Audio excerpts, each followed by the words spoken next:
There's significant market potential here. It may require some developer from outside coming in, but once the first project is underway, I would foresee that there will be significant amount of development taking place.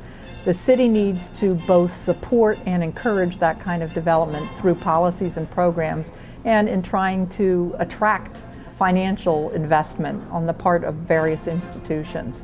Everybody needs to work together, but our experience has been that once everyone understands who the market is and what you need to do to get it, that it happens. We haven't worked in a city yet where that hasn't happened after we've done our study. Your downtown is the heart of your region. All aspects of society really come into play. You've got your commercial core. You should have the place where people can live, work, and play. People instinctively look at a downtown as the center, and if the center is in poor health, the body is going to be in poor health as well. Buildings make people want to live downtown. That's what gives it an urban character. If you just look at it from a different point of view and you're like, oh my God, these buildings are just gorgeous and again, authentic, and they cannot be replicated. There's no big box feel down here.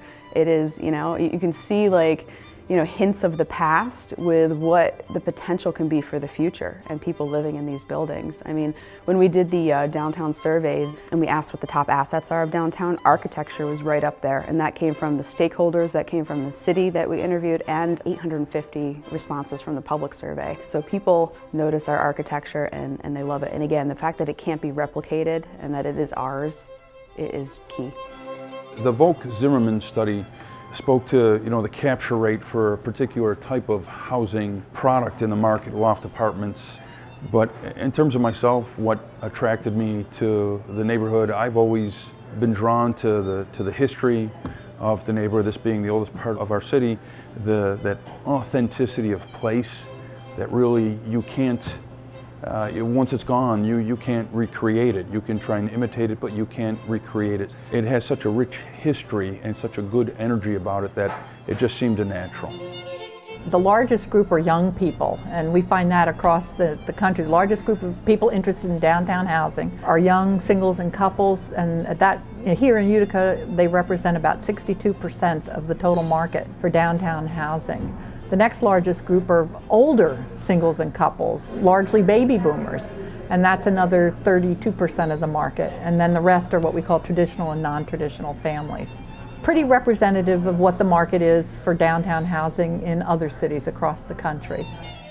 There's a lot of talk about young professionals. They're more adventurous and probably the first to move downtown, but I want to see artists, I want to see entrepreneurs, I want to see retired individuals, the whole gamut. I want to see everybody down here.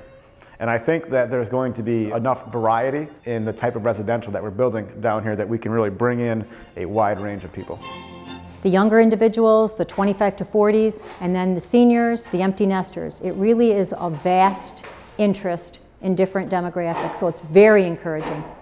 Basically, I didn't believe that we would be able to invest in this type of first-class luxury and sell it in downtown Utica prior to all these changes that have been made. And you know, thanks to the mayor, as I say it to everyone, he's the reason that we're doing this, because he really said, you can, come and take a look at it. And I'm the kind of person, I like fact, I like to see it.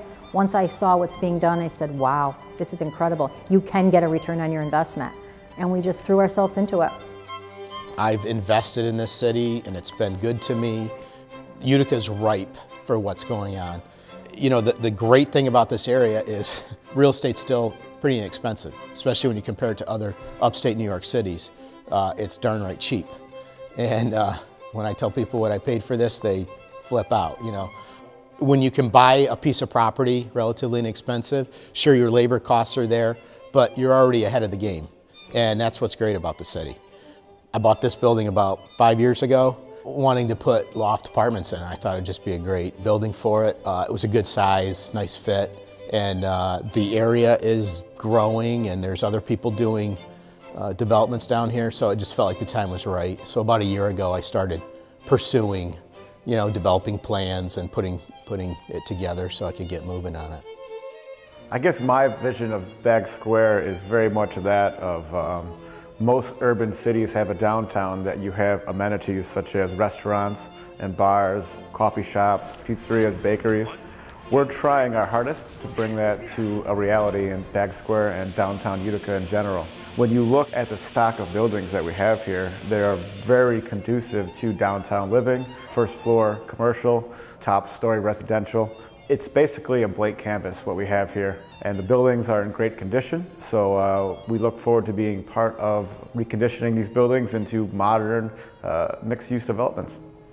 I mean, a lot of people said that no one was going to come to a downtown restaurant, and we just proved to be one of the top 100 restaurants in the United States. So obviously people are going to come downtown. They're going to love being downtown, and we certainly love proving the naysayers wrong. I can't say that enough, but whenever someone says you can't do it, we prove that you can do it, and you can do it in downtown, and we hope more people try and do it downtown.